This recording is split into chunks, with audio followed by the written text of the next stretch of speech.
thinking about flights, thinking about money. And when you arrive, you're thinking about what? Where you're going to stay, right? You would stay with family, or you would stay with friends, or you would stay in a hotel. What about the Muhajirun? Where did they stay? There were no hotels in Medina.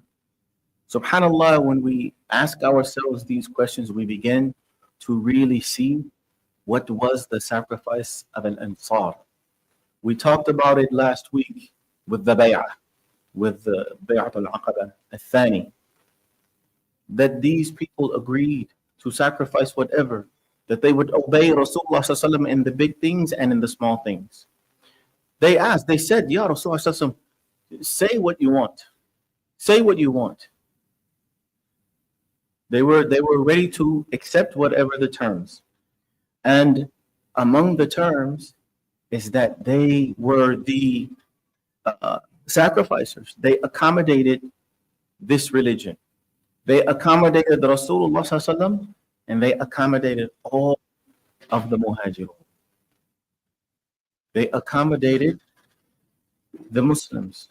People left their homes. They found homes in Medina. Sometimes, one brother would be, the Prophet Muhammad sallallahu alaihi wasallam made mu'akha. He would place one brother with another brother. He would place, so and so and so these people would be paired. But sometimes you would find one home where most of the bachelors would stay in one home. So these people, subhanAllah, may Allah subhanahu wa ta'ala reward them, but they made many, many, many accommodations. I mean, you and I, we have family for 3 days, and subhanAllah, it starts to get difficult. They ate the last box of cereal.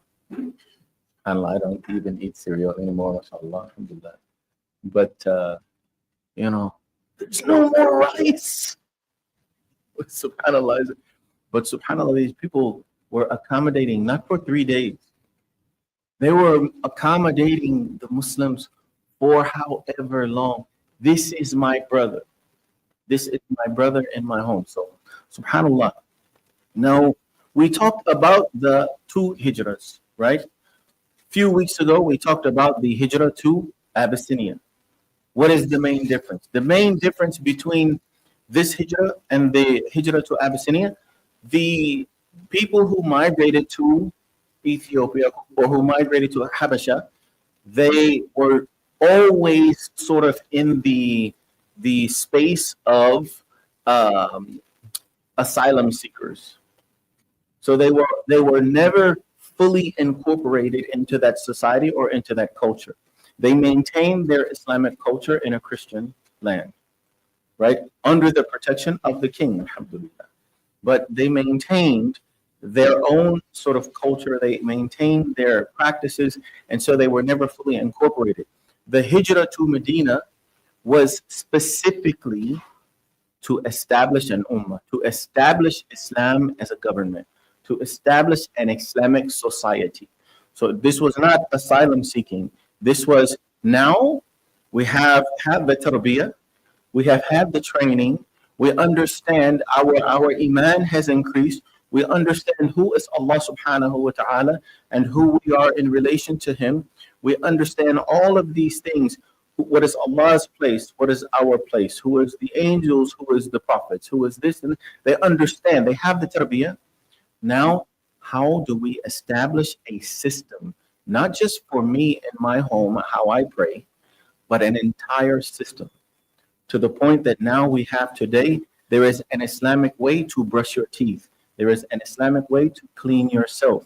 There is an Islamic way to use the restroom. There is an Islamic way to be a husband or a wife or a banker or a merchant. There is an Islamic way to do everything that we could possibly be as a human being. That is what was the intention of establishing this society in Al-Madinah al-Munawwarah. So let us talk about the virtues of Medina. Subhanallah, Rasulullah sallallahu alaihi wasallam made a dua. Said, Allahumma habib ilayna al-Madinah ka hubbina Makkah wa ashad. He asked Allah subhanahu wa ta'ala, oh Allah, make us love Medina as much as we love Mecca or more than that, right? Because who was the one who made the dua for Mecca? Ibrahim alayhi salam. Ibrahim alayhi salam made a dua for Mecca. And Allah answered the dua of Ibrahim. And you go to Mecca and you just fall in love with it. And the people from Mecca loved Mecca. Subhanallah, in Medina, even Bilal. Bilal was staying in the house with Abu Bakr. Bilal wa Abu Bakr, and there was a third, and I can't remember off the top of my head, but all of them were sick almost to the point of delirium. And the Bilal was writing poetry about Mecca. You just love Mecca. And what is his status in Mecca? He's a slave, subhanallah. They loved Mecca. Something about the dua of Ibrahim, something about that it is a place of amin, right? It's a place of safety and security, and the people loved Mecca. And the Rasul would never have left Mecca. He loved it. And there were difficulties in moving to Medina. And so he asked Allah subhanahu wa ta'ala, and Allah, the same way Allah answered the prayer of Ibrahim, he answered the prayer of Muhammad sallallahu alayhi wa sallam. And now Medina is a place, subhanallah, you love it. And so one of the virtues is that you love Medina. Rasulullah sallallahu also made dua, oh Allah, double the barakah of Medina. So he asked Allah subhanahu wa ta'ala to double the barakah. The barakah that is in Mecca, give it twice that in Medina. Rasulullah sallallahu also said that one of the virtues of Medina is protection from the Dajjal. Medina is protected from the Antichrist or from the Dajjal or from the false Messiah. Rasulullah said, there are angels at every entrance of Medina protecting it from Dajjal. He will not be able to enter Mecca or Medina. In Sahih Muslim, the Rasulullah makes a statement. He says, anyone who is patient, and this is another one of the special blessings of Medina, that there were very difficult hardships for the Muhajirun when they moved there. He said, anyone who is patient on the hardships of Medina, I will intercede, or I will be his intercessor on the day of judgment. So Rasulullah will personally make intercession for those people who withstood the hardships of Medina. There were two different places. I mean, we look at them now, because now the world is smaller, right? We look at it, or it has been made smaller because now we can travel faster. But back then the climate was different, just sicknesses and everything was different. I mean, to us the desert looks like the desert, but it really was a different landscape, a topography, and subhanallah, it was people got sick, not homesick, like physically sick, to the point almost of real illness, like deathly type illness, and there were just hardships with that. And the Rasulullah made dua for them and said that for them specifically, he would be an intercessor. Also, there is a barakah or a ni'mah for anyone who passes away in Medina. The Rasulullah said, whoever is able to die in Medina, let it be so, because I will intercede for him, or I will intercede for you on the day of judgment.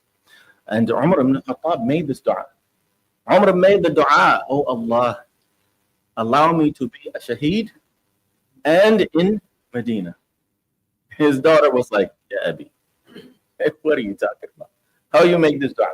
How is it possible you're going to be a shaheed in Medina? This is the safest place. This is the establishment of the Muslim Ummah, right? Because this was years after. What Muhammad ﷺ is doing right now in this hijrah is the beginning of making Medina the safest place on earth. So years later, when her father is now Amir al-Mu'mineen, she's saying, yeah, you're making a dua to die in Medina, but not to die in Medina, to die as a shaheed. You want to be a martyr in Medina. Who's going to kill you in Medina? The leader of the Muslims. Like this, I don't know, it's not like really irrational. But Umar al-Khattab said, but Allah subhanahu wa ta'ala, if he wants it to happen, it can happen. If Allah subhanahu wa ta'ala wants to answer my dua, anything can happen. I believe in it. Not only he dies as a shaheed in Medina, but he dies as a shaheed in Medina as Amir al-Mu'mineen in Salah.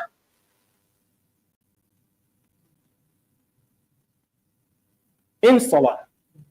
Yeah. And in the masjid of Rasulullah sallallahu alaihi wasallam. MashaAllah, subhanAllah. It doesn't get better. So ask Allah subhanahu wa ta'ala for what you want, no matter how irrational it may seem, inshallah. So, subhanAllah, we continue. That the Rasulullah, one of the virtues also, that Medina is the refuge of Iman. Rasulullah says, Iman seeks refuge in Medina like a snake that goes back into its hole. It's like a shelter for Iman. Anyone who has Iman, you would find your faith. Your faith is calling you back to Medina. It's calling you to go to Medina.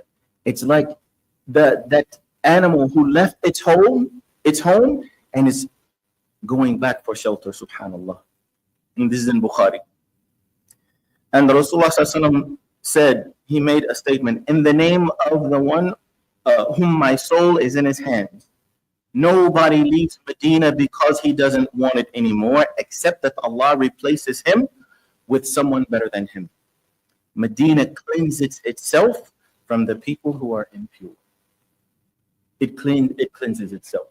So for the people who are impure, unholy, you would find they are the ones who would wish to be away from Medina. They would be the ones who would wish to be away from Medina. And he said the day of judgment will not occur until Medina drives out all of the evil people from it. SubhanAllah, whoever plots against the people of Medina, this is also in Bukhari, he said, whoever plots against the people of Medina, Allah will make him dissolve like salt dissolves in water.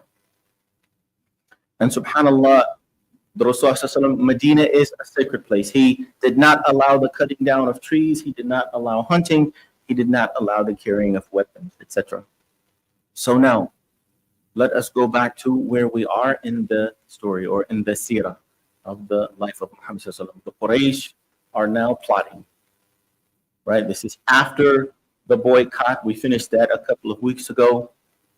Rasulullah now has gone through the 3 cycles of the meeting the people at Hajj, right? He met the Aus and Khazraj, only 6 the first year, then 12 the second year, and then the 3rd year at Hajj he did the big Bay'at al-Aqaba with 70 plus, right? And so now it's time.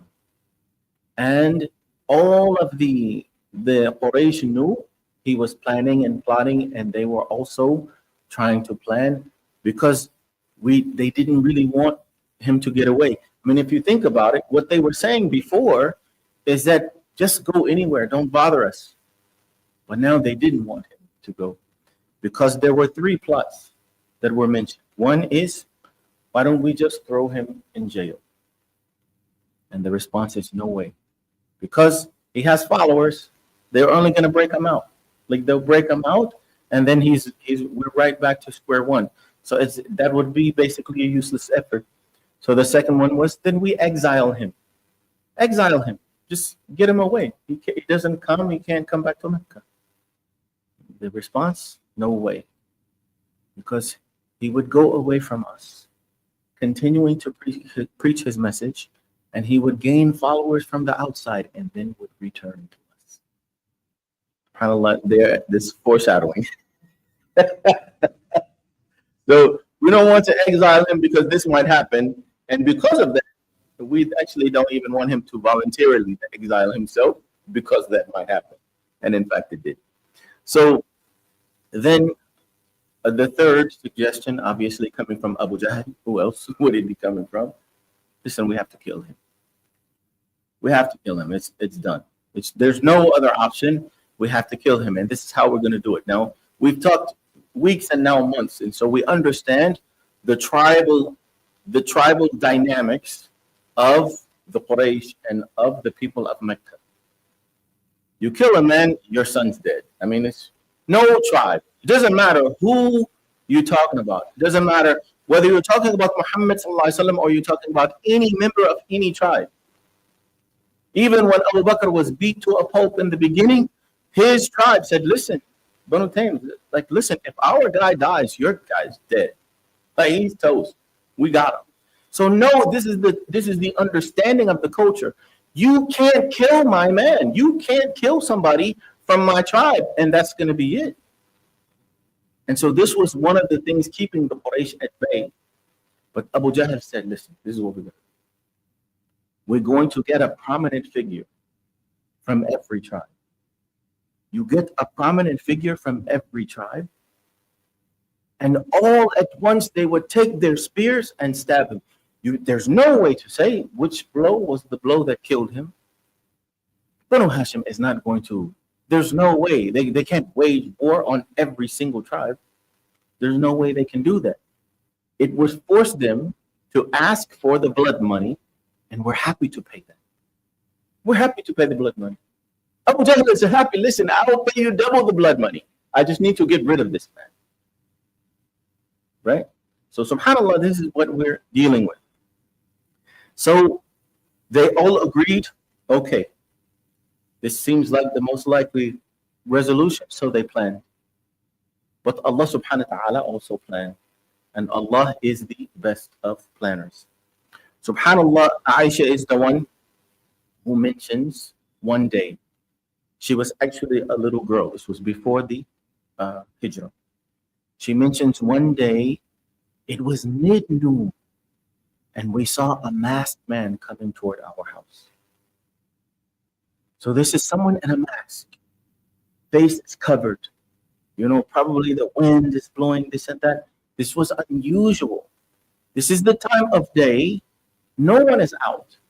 Everyone is sheltered and almost everyone is asleep. Even right now, we have the same sunnah to take a nap after dhuhr.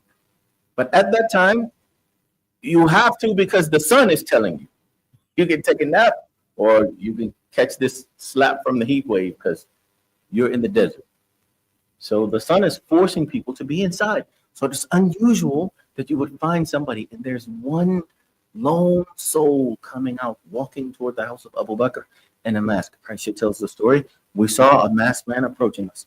Abu Bakr radiallahu anhu could tell that it is Muhammad sallallahu alayhi wasallam.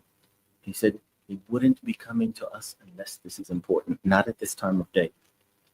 The Prophet Muhammad sallallahu alayhi wasallam entered the house of Abu Bakr as-Siddiq and he requested, clear your house. Abu Bakr as-Siddiq said, Ya Rasulullah, there's no one in this house except they're your family. He's trying to say you can trust anyone in this house as if you would trust your own family. Speak freely. Speak freely. So Muhammad sallallahu alaihi wasallam told him, I was given permission to leave to make hijrah to Medina. And Abu Bakr as-Siddiq asked, Ya Rasulullah, can I be your companion? The Rasulullah told him, yes. Abu Bakr radiallahu anhu began to weep. He began to cry. Aisha said, I have never seen any human being, I have never seen anyone cry out of happiness the way my father cried. I have never seen anyone cry like this. Ya Rasulullah, can I go with you? Can I be your companion? This is a death wish. This is a death mission. Abu Bakr as-Siddiq understands fully. He is not putting his life on the line. He's basically just lying his neck on the guillotine. He's wanting to do this. He's wanting to put himself, Ya Rasulullah, can I risk my life for you and be with you? This is a death mission. And he's so happy that the Rasulullah says yes, he can't control himself. He's so happy he can't control himself. Subhanallah, subhanallah. So Abu Bakr is allowed to go as a companion. Ali ibn Abi Talib is actually appointed to stay in the house of Rasulullah the day that they are planning to leave. Ali ibn Abi Talib is going to stay there. And he is in the house of Rasulullah as a decoy.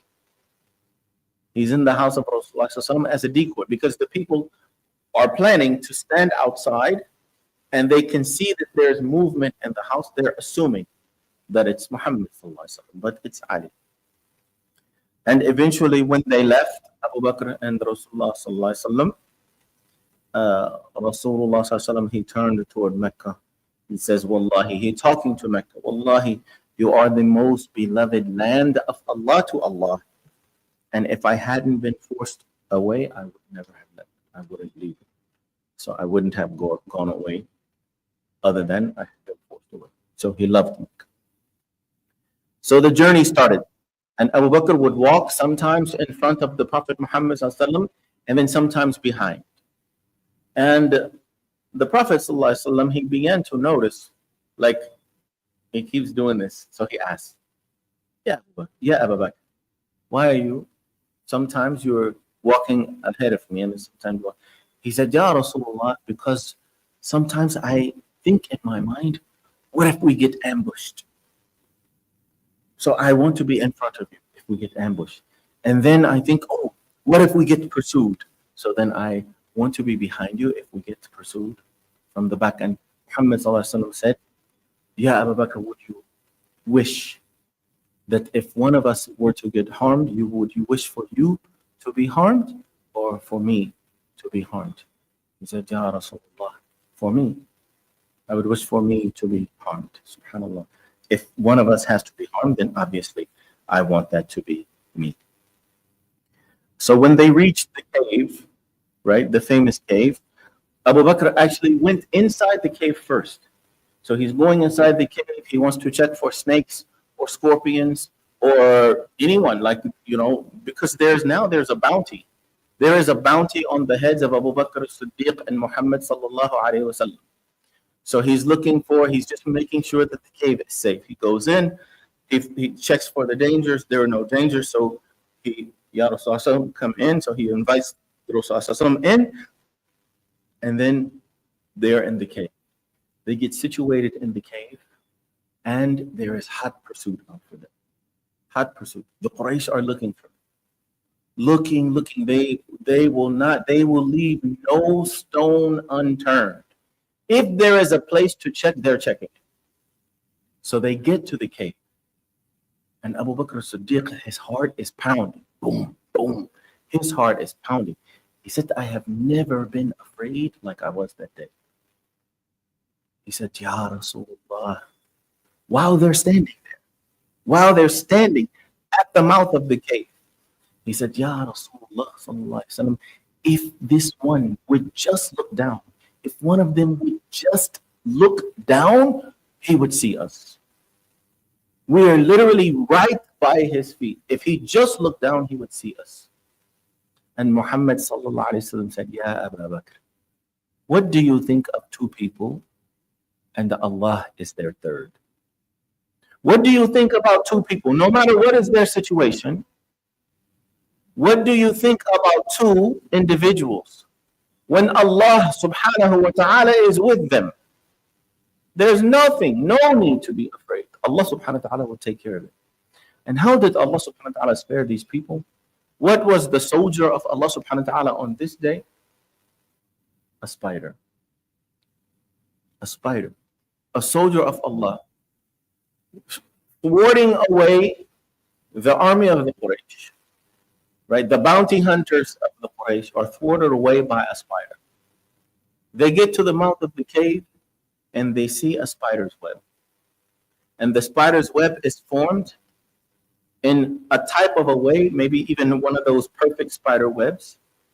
It's formed in such a way that the guy is saying nobody could enter this place without disturbing that spider's web. There's nobody in there. There's nobody in there. You see, subhanAllah. A home, the fragile home that you could destroy, you, me, even our baby children. A child who cannot talk. If the mom put the child up by a spider's web and he reached out, he would destroy the entire thing. But this is enough to hold away an army. It is because Allah subhanahu wa ta'ala is Al-Qadir, Al-Qadir, Al-Muqtadir. Whatever he says, whatever he plans, it's perfectly planned. It's perfectly planned. SubhanAllah. So they were thwarted away on that day, and the Prophet Muhammad SAW and Abu Bakr were in there for 3 days. For 3 days, they were in the cave. And Abdullah ibn Abi Bakr, the son of Abu Bakr, would come. He would gather intelligence in the city. So he would gather all of the intelligence in Mecca, finding out what are the plans, who's doing what. And then in the night, he would bring that intelligence to the cave to his dad. And he would get Amr ibn Fuhayra, who was the servant of Abu Bakr. He would get him to bring the herd, either goats or sheep, whatever the herd was. He would bring the herd along, and that would serve two purposes. Because the herd would come to the cave, and Abdullah would come, anhu, he would be able to give the information to Rasulullah. This is what they said, this is what they're planning, this is what they're planning. And also they would have milk from the herd, goat milk or whatever the milk was coming from. And so they would have milk, they would get intelligence, and then on the way back, because the sheep or the goats were with them, it would cover the tracks of Amr and Abdullah. So all of the tracks, so then no one knew where the Prophet Muhammad was, and this is how they were planning, the whole thing. So as I said, they were there for 3 days. The guide showed up, and his name is Abdullah bin Urayqat. And he actually was a mushrik. He was not Muslim, but his people had an alliance with some of the Quraysh, and because of this, Rasulullah hired him to be the guide. He was also a professional, knowing all of the back routes and things like that, and they took a non-traditional route to Medina. So they didn't go the direct route where they would be checked. They sort of went the coastline. And this was the way they went, and Abdullah bin Urayqat took them, and they headed for Medina. Now, we said that there was a bounty. The Quraysh set a bounty, 100 camels for each. Millionaire. This is not like, I don't know what the TV shows for, it used to be like TV shows, game shows where you win $100,000. I don't know, The Voice or whatever. Whatever. So anyway, it's not 100,000. Millionaires. 100 camels. 100 camels for each. 2 million. Dead or alive. Catch them if you can. If you bring them back alive, fine. If you bring their bodies, same million. You're gonna be rich. Everybody was looking for them at this point. People who listen, I don't care what happens to these people. I don't even know them. I do care about $1 million. So they're looking. Now, they're looking for them. So the experts from deserts and everything are coming out. Now, there's a man by the name of Suraqa bin Malik. He tells the story because he said, listen, I was sitting in a gathering of my people when a man came in. And he said, hey, I saw 2 people walking in such and such place, and I think those might be the 2 men that the Quraysh are looking for.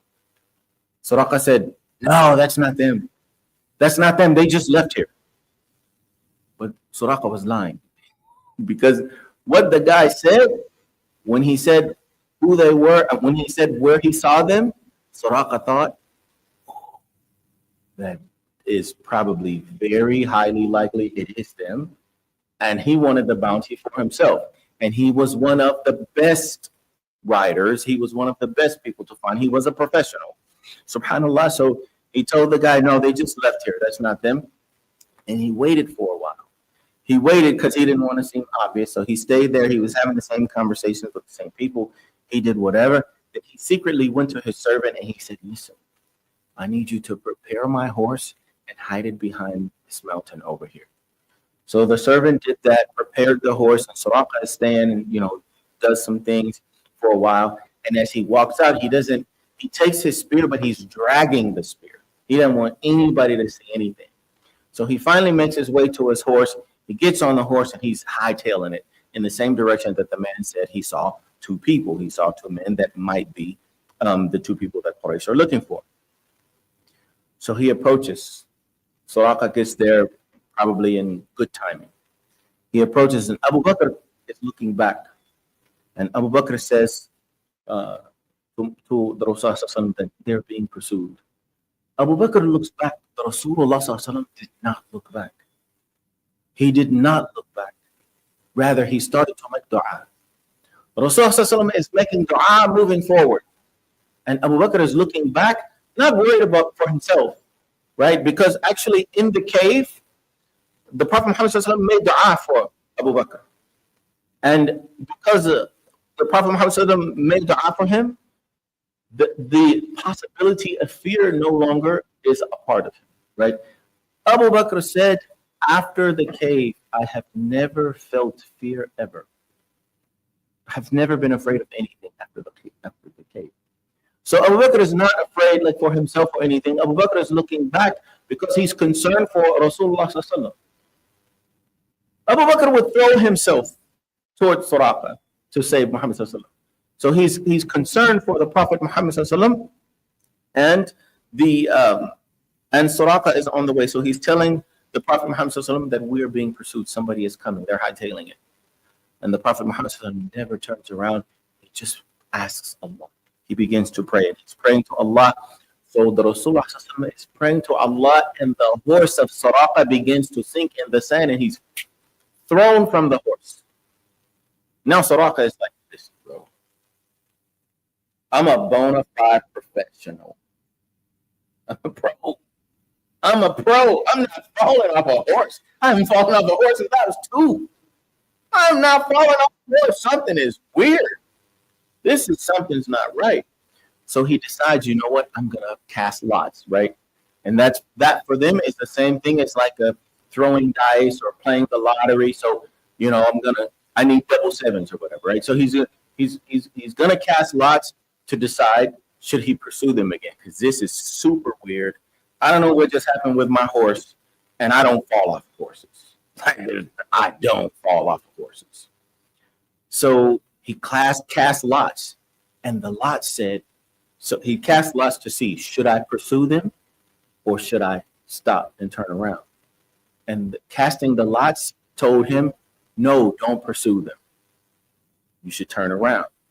Still, he insisted, nah, I got it. We talking about $2 million, man. I'll cast lots the next time. This time I'm going for the money, right? So he gets up and he goes, boom. Same thing happens again. Falls off the horse. I don't know. So now he's like, oh, wait. So he gets up and he says, I get up the third time, I get up the second time to try for a third time. And as I start the third time, a huge cloud of dust just comes up. And then he's thrown off of the horse again. And he's like, no way. So at first, he's in pursuit of Muhammad sallallahu alaihi wasallam. But now, he's rushing toward Muhammad to ask him for peace. Can you grant me peace? Because he said, this situation of yours, I can see is going to be massive. This is going to be something huge. So I'm asking you, would you please just grant me peace? So Rasulullah said, yes, I grant you peace. He said, no, I want you to write it down. He said, I need it in writing. I'm going to need that in writing, sir. So he tells Amr bin Fuhayra, write down a testament that Suraqa is granted peace by Muhammad sallallahu alaihi wasallam, the Prophet of Allah. So he writes it down, and Suraqa takes the cloth or whatever is written it on, and he puts it in his pocket or in his clothing somewhere. And subhanAllah, now, he's feeling better. Years later, about 8 or 9 years later, when Rasulullah was putting a siege on Ta'if, right? When around the time of the siege of Ta'if, Suraqa was arrested. He was arrested by the Muslims, and he had that still on him. He said, nope. So you see this? This is from Muhammad sallallahu alaihi wasallam, and it says that I'm granted peace. You have to leave me alone. He is walking around with it. The people know that this is the Prophet of Allah. They know. I mean, think about a ticket that you would hold for a decade almost. You just walking around with a piece of paper on you. You just got it. I mean, think about this. You could be driving. You didn't even realize the sign was like 25. You thought the speed limit was 35. It actually happened to be 25. Woo-hoo! So you stop. Oh, officer, I didn't even know. Now, are you going to have your driver's license on? Yeah, you are. You're going to have your insurance on you? Sure. Why? Because you're supposed to. Are you going to have that little cloth thing that you got from your daughter's graduation 15 years ago from kindergarten? Probably not. You would have the things on you that you expected to be important, right? If you're in a foreign country, you're probably going to have your passport on you, right? Any papers that you would need to have. Who's walking around with a letter from somebody saying, I'm granted peace? This is telling you what is the mentality of the people in terms of who this man is. Whether they believed in him or not, in terms of whether they're Muslim or not, they believed, they knew this man is special, and if he says something, it means something. If he says something, it means something. And if he told me that I got peace, not only do I believe it, I'm going to ask him, hey, can you write that down just in case I might need it one day? SubhanAllah, this is telling you who is Muhammad sallallahu alaihi wasallam with his contemporaries, those who followed him and those who didn't.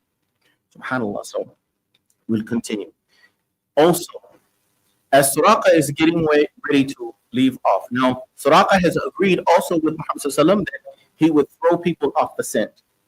So the Quraysh who would be looking for the Prophet Muhammad sallallahu alaihi wasallam, Suraqa, for being granted peace, Suraqa is also going to throw those people off the trail, right?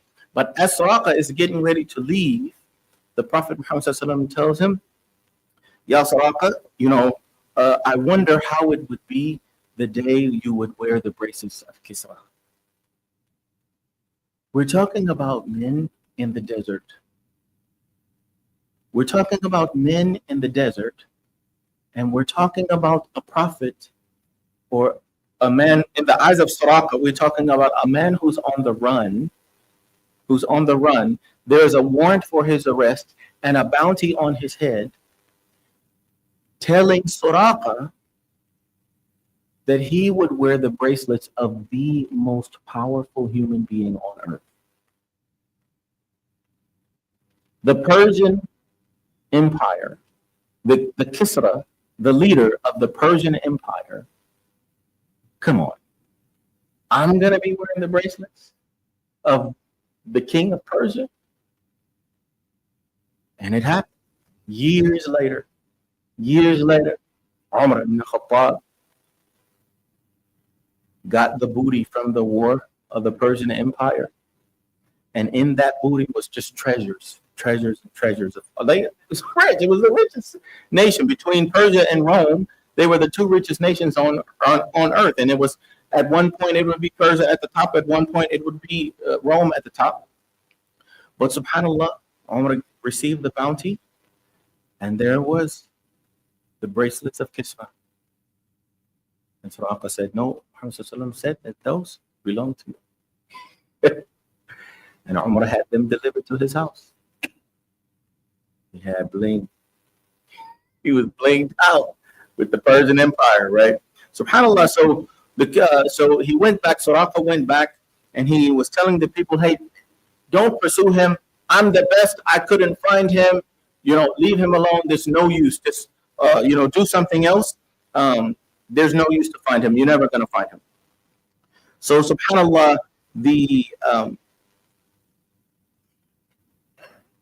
I some of these notes I didn't need. I've passed about 2 or 3 pages of notes. Now I'm lost. SubhanAllah. So now on the journey, the Prophet Muhammad and Abu Bakr as-Siddiq, they are following their guide. And as they're following the guide, they go past a tent. They pass a tent where an old woman is standing. And the old woman, Ma'bad, is very generous woman. And the Prophet Muhammad SAW asked if they have anything, if she has anything that she might be able to share with them. She said, if I had something, you wouldn't need to ask. If I had something, you wouldn't need to ask anything of me. But she didn't. She had nothing to share. So the Prophet Muhammad SAW looks around and he sees a goat.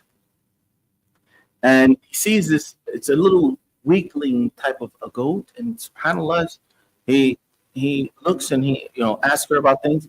Her flock, he asked, what is that? He said, no, she said it's just a weakling goat. It's too weak to go with the rest of the flock, right? Because her husband is out with the flock, shepherding.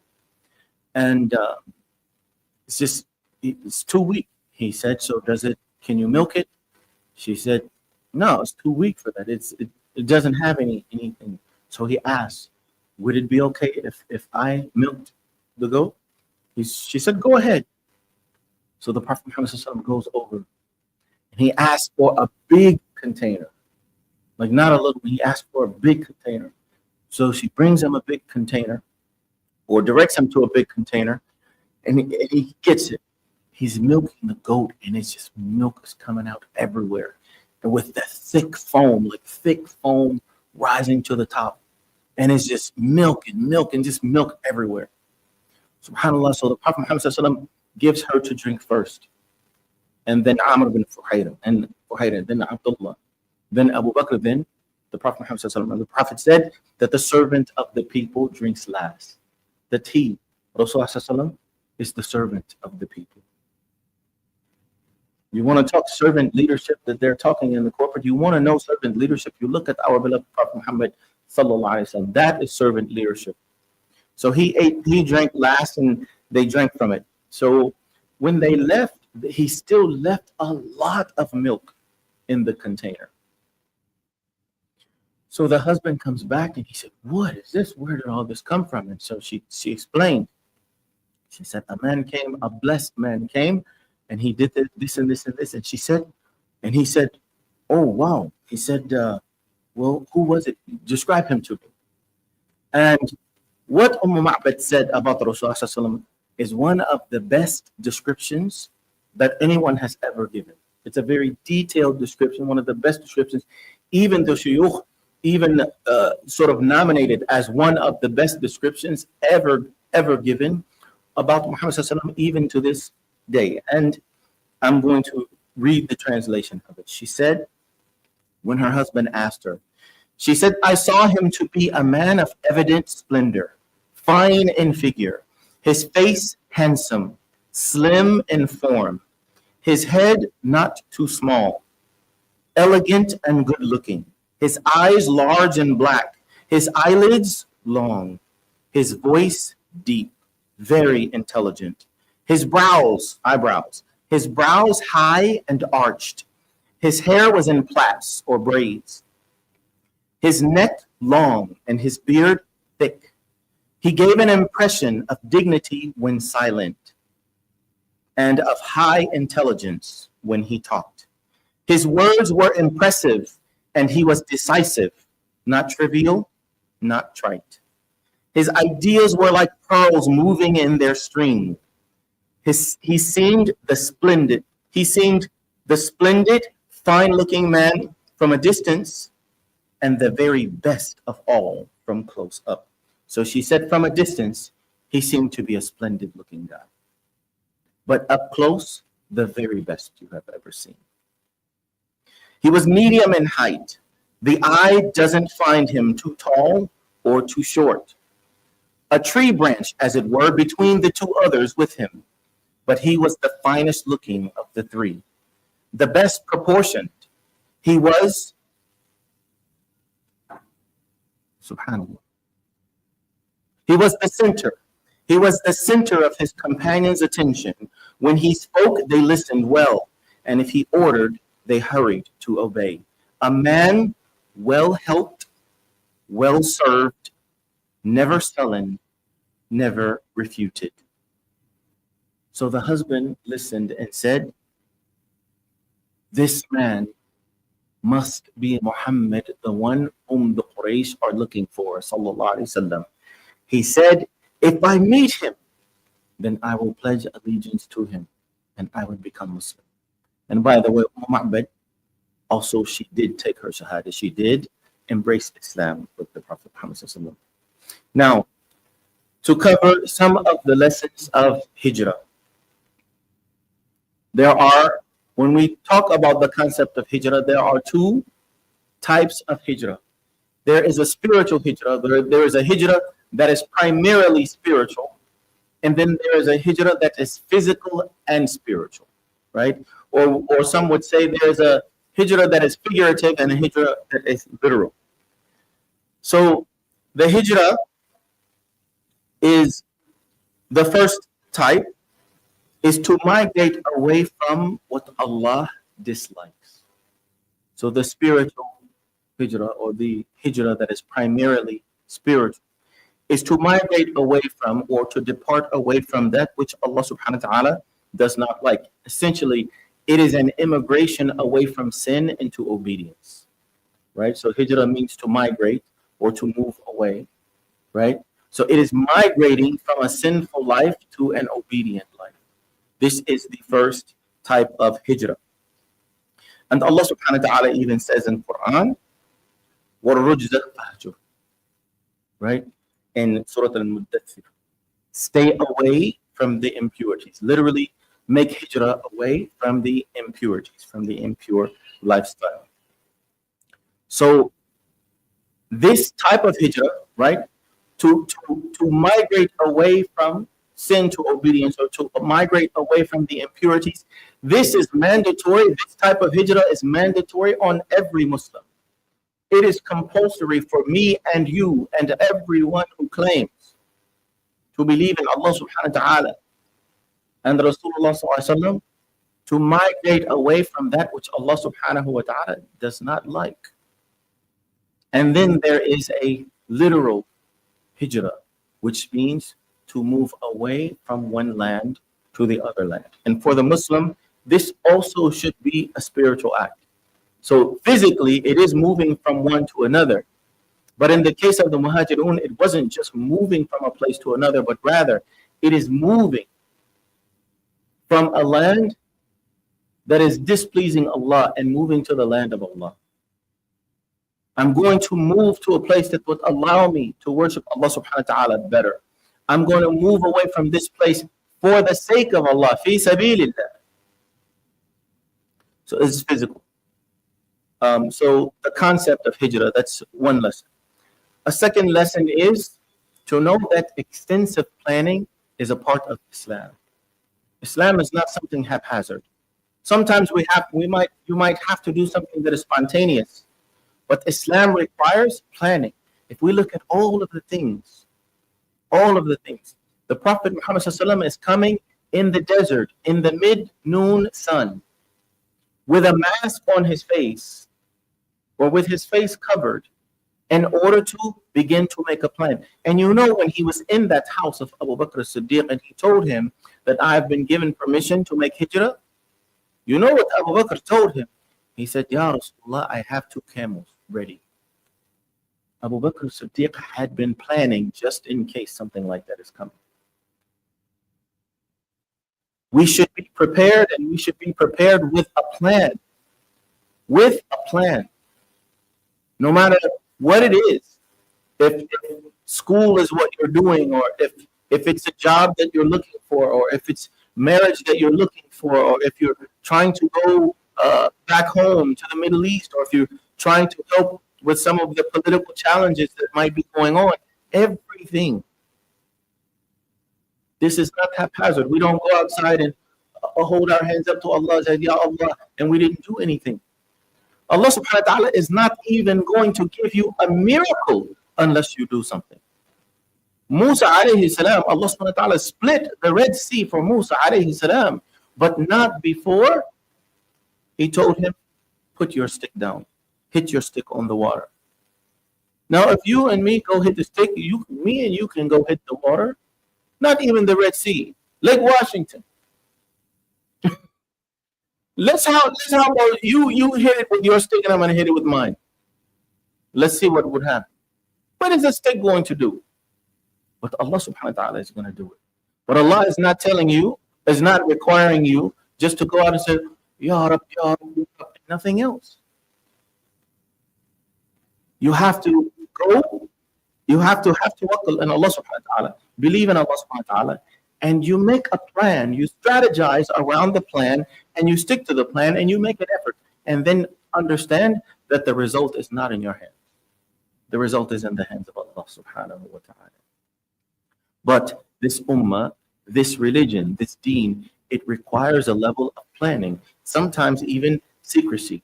Secrecy or openly, doesn't matter, but plan. Not just, random, haphazard type of behavior. This is not from Islam, just haphazardly doing anything that, flying this way and when the wind blows this way. And no. You make calculations and you make plans, inshallah. Lesson number 3. The role of the family of Abu Bakr. SubhanAllah, I love this man's family. SubhanAllah, just if you look at the sacrifices he made for the Prophet Muhammad sallallahu alaihi wasallam, he's standing in front of Muhammad sallallahu alaihi wasallam when he thinks harm is in front. He's standing in the back of Muhammad sallallahu alaihi wasallam when he thinks harm is in back. When he was first beat, when they tell the famous story that they said, "Are you going to?" When he said, "Are you going to kill a man just because he says my Lord is Allah?" The Abu Bakr got beat essentially into a coma that day. He was out. He was unconscious. If you touched his hair, it would literally come off his head. He was beat, literally almost to death, and he was unconscious. And so there were a lot of people in those days who, and we've got about 5 minutes left, almost done. There were a lot of people in those days who were secret Muslims. And so the Abu Bakr wakes up, and all of his tribesmen were around, basically threatening that they're going to kill the people who beat him that bad. And he wakes up out of the coma or unconsciousness. He wakes up, and the first thing he says is, "How is Rasulullah? What about Rasulullah?" And they're like, "You're putting us in danger. You're getting yourself killed. And the first thing you ask about is this man?" SubhanAllah, he asks. And so he asks his mom, "Can you go and get so-and-so?" So he asks about a lady. And this lady right now is secretly Muslim. So the mother comes and she says, "My son is asking for you." She said, "Who is your son?" He says, "Abu Bakr." She said, "My son is asking." He said, "I don't know your son and I don't know Muhammad." I don't know, what are you talking? Why is he asking for me? I don't know anything. So she said, "But out of a courtesy, if you like, I would go and see your son." So she said, "Yes, please, would you?" So she brings the lady back and she goes in and she sees Abu Bakr and his condition and she just breaks down. SubhanAllah, whoever would do someone like this is like they're not human. And she can't really take it. So then he asks her in front of his mom, he asks her, "What about Rasulullah sallallahu alaihi wasallam?" She said, "Your mother is here."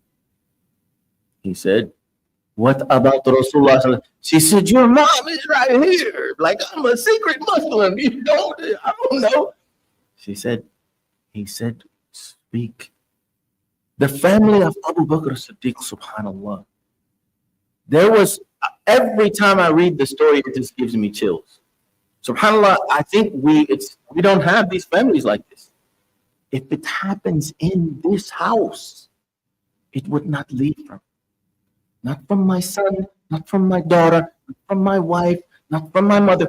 Everyone in this house is on the same page. So Rasulullah ﷺ comes to him years later saying, "I have been given permission." And he says, "Abu Bakr, clean the And he said, Ya Rasulullah, speak. This is your family. If you say something in this house, it will not leave this house. You can trust these people like you trust me. These are your people. This is your family. May Allah subhanahu wa ta'ala give us families like this. Ameen, ya Rabbi. And beautiful, beautiful family. These people, if you look at the family of Abu Bakr, they helped Abdullah. We already said Abdullah is doing the reconnaissance mission. He's gathering intelligence. Aisha is the one who recited for us. We have the hadith of the hijrah from Aisha. She is the one who transmitted that hadith for us. We said Abdul Amr bin Fuhaira, even the servant is helping. Asma, the sister of Aisha. Asma was called Dhatun Nitaqain.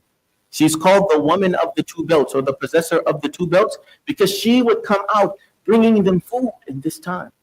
She actually got slapped really hard by Abu Jahl when he came to the house and she wouldn't tell where her dad was, and and so subhanAllah, the family of Abu Bakr as-Siddiq sacrificed for this ummah and sacrificed for the Rasulullah. And the final lesson number 4, we would leave with this. Don't look back. Look forward. When you are making hijrah, after you have made your plan, after you have made your decision, after you have made istikhara, don't look back. Look forward and depend on Allah subhanahu wa ta'ala. The Rasulullah did not look back. Suraka is on the way to see him, and the Rasulullah did not even look back. I don't need to look back. I have already made a decision which direction I'm going. That's the direction I'm going in. If you're on the wrong path or on the right path, Allah is responsible for the result.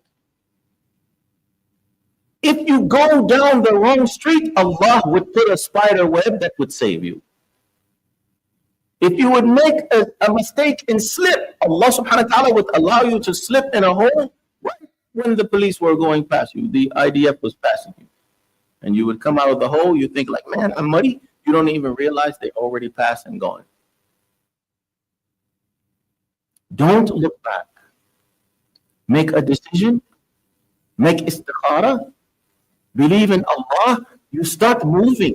You start moving and you look at the direction that you are moving into. And do not look back. Do not look back.